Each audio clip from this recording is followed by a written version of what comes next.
Hello guys! Hello Cancer! Welcome dito sa aking channel, Kapalaran 888 Cancer. Alamin natin kung anong messages, vibration, gabay energy para sa lahat. Ito ay general weekly tarot reading. Happy New Year! Happy talaga. Happy New Year sa lahat ng Cancer. Ito ay general weekly tarot reading. Okay? So, first card mo dito Cancer, saw the light, socialize or join in. Okay? Okay, Cancer. Siguro for the last month, siguro last year na 2024, especially Christmas and New Year, hindi ka masyadong nakikipag-join sa mga socialization, sa mga parties or event. Siguro dahil sa problema sa pera, siguro nahihiya ka kasi wala kang financial na pwedeng ibili ng regalo, ganito.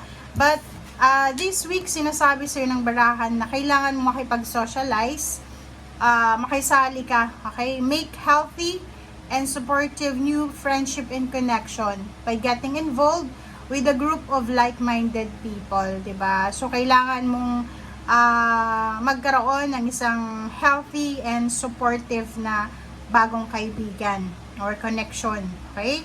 So, eto yung unang message sa'yo, Cancer, this month.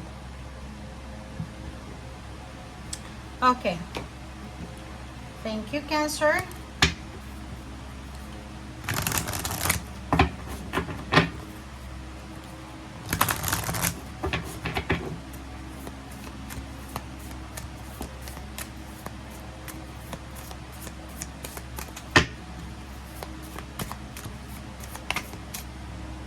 Okay. Next card natin is trust. Wow. Trust the process, trust God, trust your intuition. Allow the divine to give you the wishes or to grant your wishes, parang ganon. Simulan mo ng taon na buo yung tiwala mo sa sarili mo, sa Panginoon, sa kakayahan mo, 'di ba? So, believe in miracles, believe in magic, trust God, trust the universe. Magtiwala ka na kung ano man itong gusto mong mangyari ngayong taon ay mangyayari siya.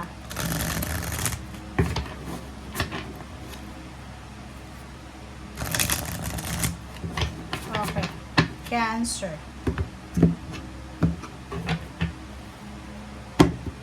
First card sa third deck natin is Four of Swords. Okay.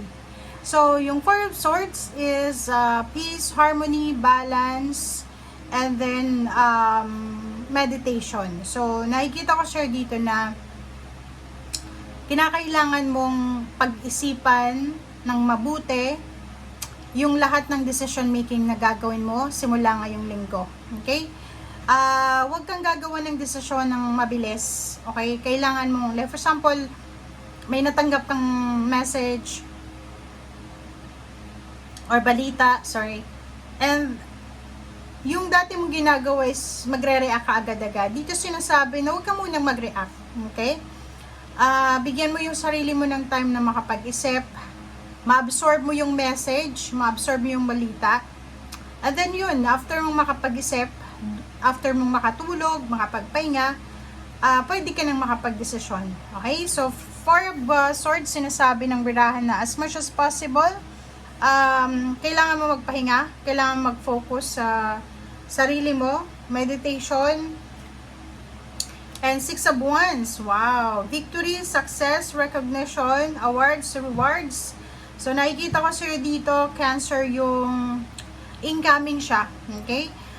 Posibleng isang unexpected na salary increase, unexpected job offer, business offer, unexpected appreciation, recognition from job well done. Itong nakikita natin dito. And isang incoming success. Okay? Upcoming success ang posibleng mangyari sa'yo this year. Okay? The moon. So, yung the moon na to, lumabas din siya sa Scorpio. So, sinasabi sa'yo dito ng the moon na to na makinig ka sa sinasabi ng yung intuition. Yun nga, wag tayong magpadalos-dalos sa mga decision na making natin. Make sure na pag-isipan natin yan ng 10 beses para hindi tayo magkamali. Okay? Eight of Swords, Ang Ten of Swords. So, ano mang pinagdadaanan mong restrictions, it's either imprisonment, restrictions, stagnation. Siguro yung 2024 mo is hindi masyadong free.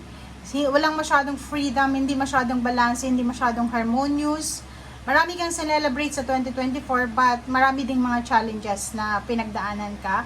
And sinasabi sir dito na yung mga challenges na yan, huwag mo nang baunin siya sa 2025, okay? Alisin mo yung takot na yan, alisin mo yung grief, worries, anxiety, fear, and then huwag mo nang baunin yung takot na yan sa 2025.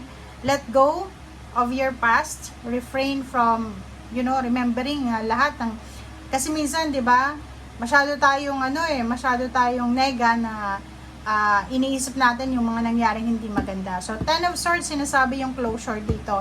Kailangan mo nang mag-move on from this negative, painful na situation sa buhay mo na nangyari. Okay? And Five of Cups, sinasabi ng barahan na huwag mo nang hintayin na matapos yung 2025 bago ka mag-move on. Okay? It's time to move on. It's time to start over na. Okay? So, Eight of Cups, move on, diba? Move on. Let go, let God, let it flow. Eight of Cups, there's a parang message ng universe, ng yung spiritual helpers na may pagkakataon ka na makapag-travel, makalipat ng trabaho, makalipat ng career, makalipat ng bahay, residence if you're planning. Okay? And Nine of Wands, nakikita ko sir dito, wina-warningan ka din ng ating universe na wag mong masyadong pagurin yung sarili mo, lalo na sa pag-iisip. Wag mong masyadong pagurin. And Nine of Wands, if ever na pagod ka, kailangan mong magpahinga. Okay? Three of Wands, and then Strength. So, if may business ka, sinasabi ng bara sa'yo dito na going stronger, more stronger yung iyong business. Okay? And if you're planning to create or alam mo na, mag-launch ng business kahit sari-sari store or kahit na karinderya or kung ano man na online selling na business, sinasabi sir dito na magtatagumpay ka dyan ngayong year 2025. Okay?